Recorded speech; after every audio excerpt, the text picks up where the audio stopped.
The morning light crept softly through the thin curtains of a small countryside house, painting golden streaks across the worn wooden floor.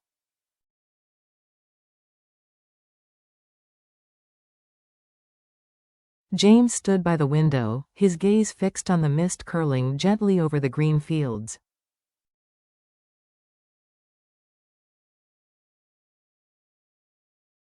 Once, those hands of his had turned the gears of commerce, signing contracts, commanding boardrooms, shaping the fate of entire companies.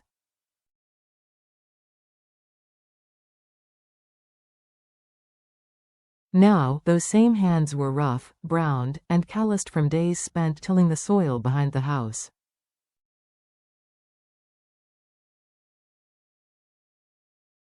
Behind him came the faint clatter of pots, the comforting rhythm of domestic life.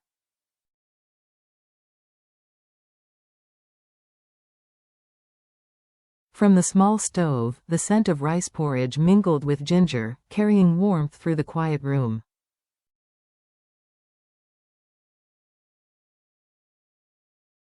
Too Deep, her hair tied loosely in a bun, stirred the pot with practiced grace. When she turned toward him, her smile was the same one that had carried him through darker years, soft, inspoken, and strong.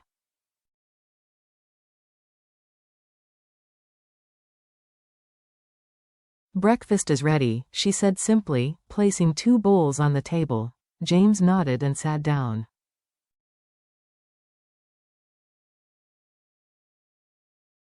He forced a smile, but behind it lay an ache that words couldn't hide. He still remembered the days when he could buy her the world, roses by the dozen, candlelit dinners, sparkling jewelry that caught the light like dreams.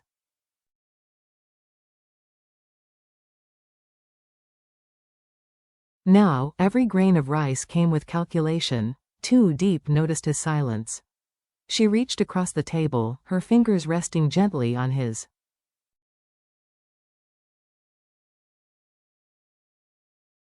"James," she said softly, her voice calm yet certain. "We don't need roses. We just need us."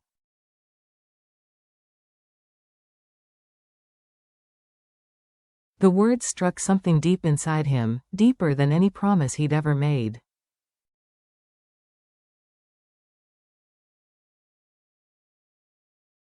He wanted to believe her, to believe that love could still bloom in the soil of hardship.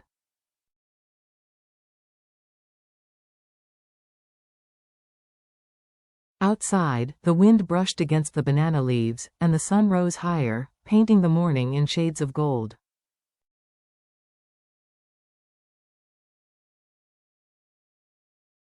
He looked at her again, at the spark in her eyes, the trust in her touch, and for a brief, flickering moment, the weight he carried felt lighter.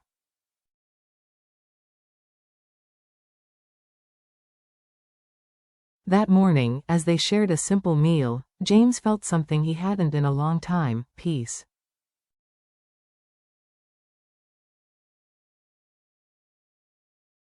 It wasn't the life he had planned, but maybe it was the life that truly mattered.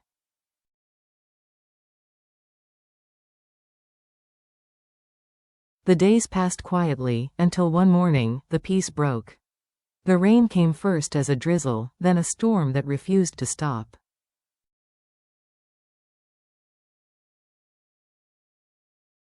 For 3 relentless days, it poured, flooding the fields behind their house. The rows of vegetables they had nurtured for months disappeared beneath murky water.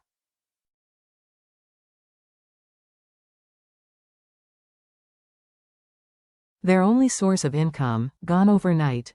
James stood outside under the downpour, his clothes soaked through, staring blankly as the muddy current erased months of effort.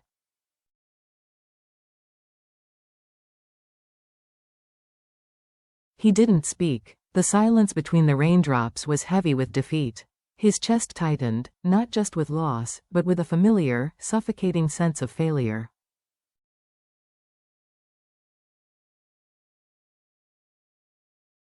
Too Deep appeared behind him, an umbrella trembling in her hands. Her hair was already damp, her bare feet splashing through the puddles.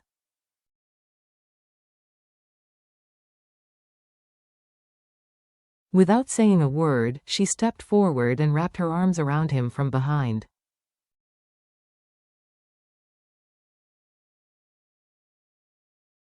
Her embrace was small, fragile even, but it carried warmth enough to pierce through the cold.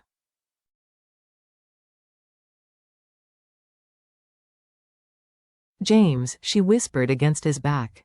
"You don't have to fix everything right now."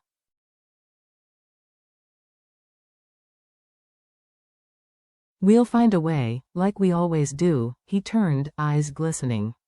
"But I promised you a better life," he murmured.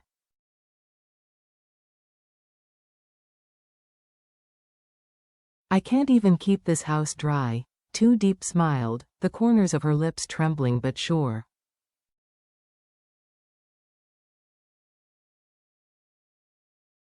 "You've already given me more than I ever dreamed of," she said.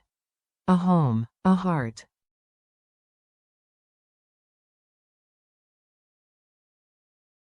A reason to keep going. Isn't that enough?" Her words broke something inside him, not from pain, but from truth.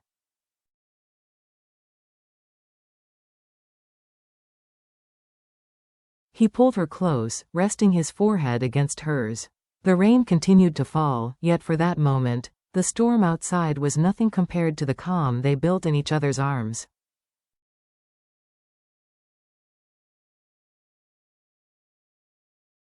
That night, as thunder rolled across the hills and the roof leaked in places, they huddled beneath a single blanket.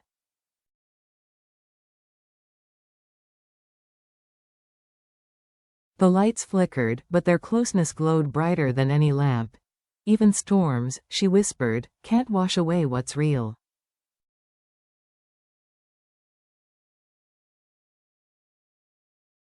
James smiled. For the first time, the rain didn't frighten him. The morning after was eerily still.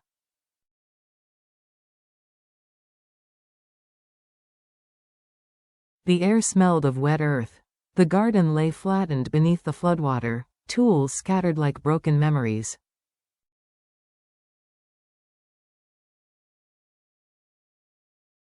But near the kitchen window, something caught James's eye, a few sprigs of mint still standing tall, defiant against the ruin.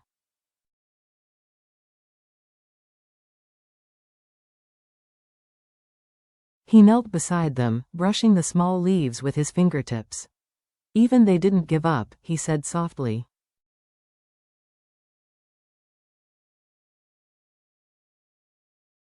Tú Diệp smiled faintly. "Then neither will we." Those words became a quiet promise.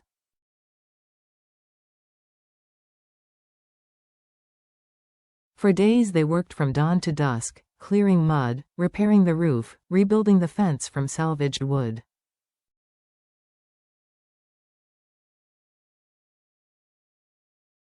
Their little daughter, Nhi, followed behind them, her laughter echoing through the damp air as she carried twigs, pretending to help.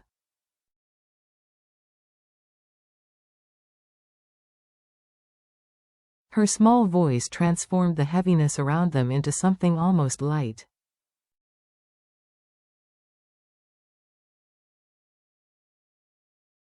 There were moments when James's muscles burned, when exhaustion clawed at him until he could barely lift his hands.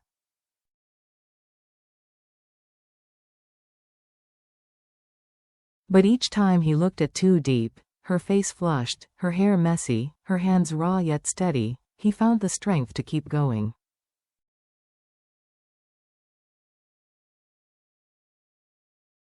Her courage became his anchor. One evening, as the sun dipped low, the fields glowed again in shades of gold and rose.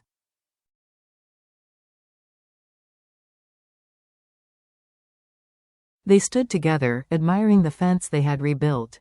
"It's not perfect," James said with a tired smile, "but it's ours."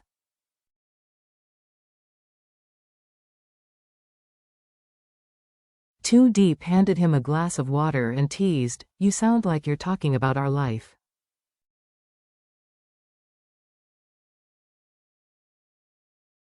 He laughed, an unguarded, genuine sound that rippled through the quiet air. "Maybe I am."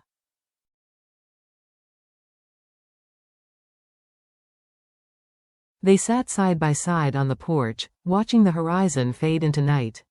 Around them, the world was still scarred, but inside their small home, something beautiful had survived. Love, quiet, unshakable, real.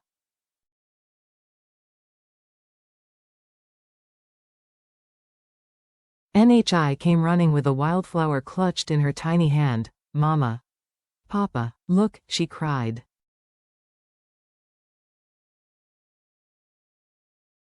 The flower was small, imperfect, but it was enough.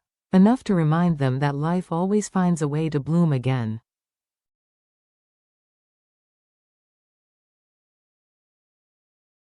Weeks turned into months. The fields grew green again, laughter once more filled their evenings.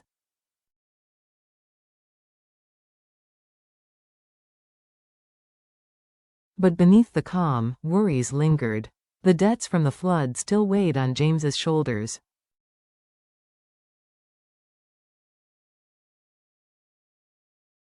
One night, as rain began to fall again, James sat by the window, watching the faint shimmer of streetlights in the distance.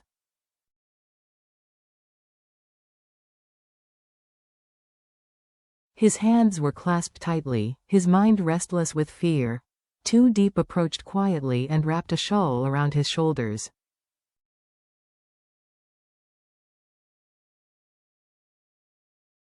She didn't speak, she didn't need to. She simply sat beside him.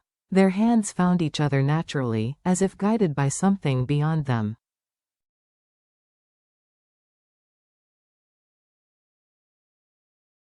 "Do you ever wish things were easier?" he asked finally, his voice almost breaking.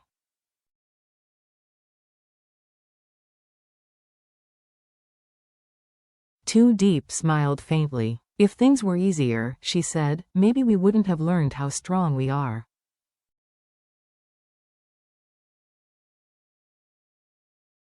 Her words sank deep, like soft echoes through the quiet. He looked at her, the woman who had weathered every storm with him, who had turned loss into grace.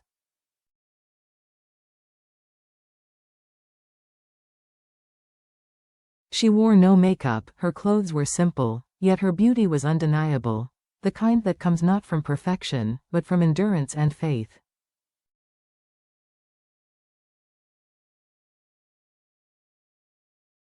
Outside, the rain grew heavier, drumming gently on the roof. Instead of feeling trapped, James felt comforted.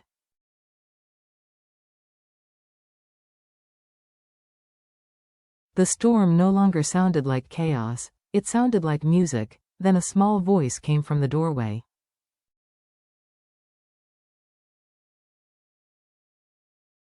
"Papa, Mama, can I sleep with you tonight?" NHI stood there, rubbing her sleepy eyes.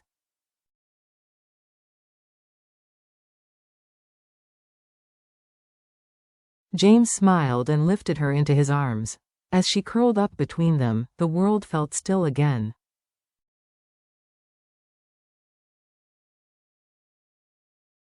He kissed Tú Diep's forehead. "You were right," he whispered. "Love isn't about roses or fancy words.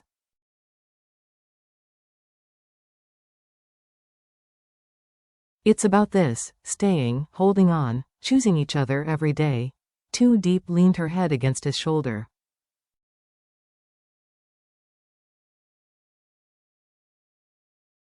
"Then let's keep choosing," she said softly. Outside, the rain slowly faded. Inside, they lay together, safe, warm, whole.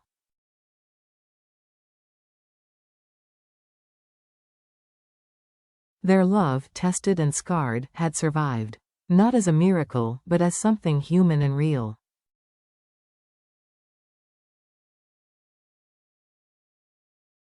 The next morning, light poured once again through the thin curtains, painting the room in soft gold.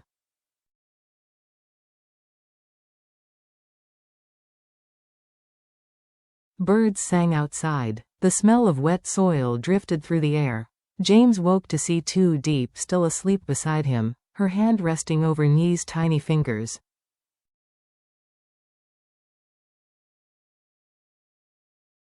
He watched them quietly, the two most important pieces of his world. His thoughts wandered, through the years of failure, the nights of doubt, the times he nearly gave up.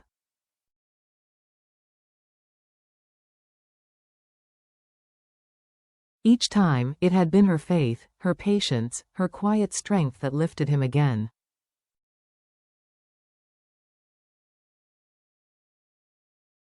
Tú Diep stirred, her eyes fluttering open. "You're awake," she murmured. "I was just thinking," he said, brushing a strand of hair from her face, "about how lucky I am."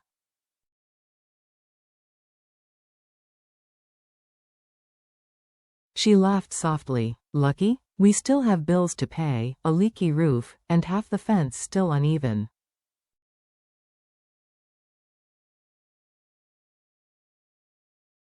"Yes," he said with a smile. "But I have you. And her. And that's more than enough."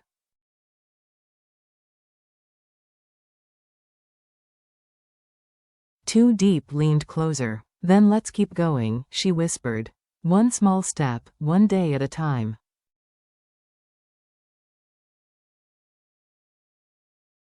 He took her hand and kissed it. Always, outside, the sun climbed higher, bathing the fields in light.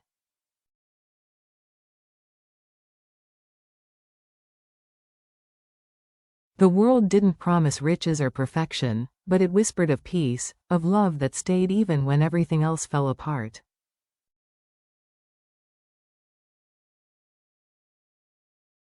James finally understood. True love doesn't need roses or wealth. It only needs two hearts willing to stay, to forgive, to believe, especially when life turns rough.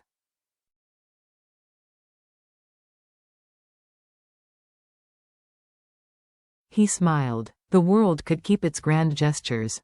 He had found something far more precious, a love that endured quietly, endlessly, and that, he knew, was the truest happiness of all.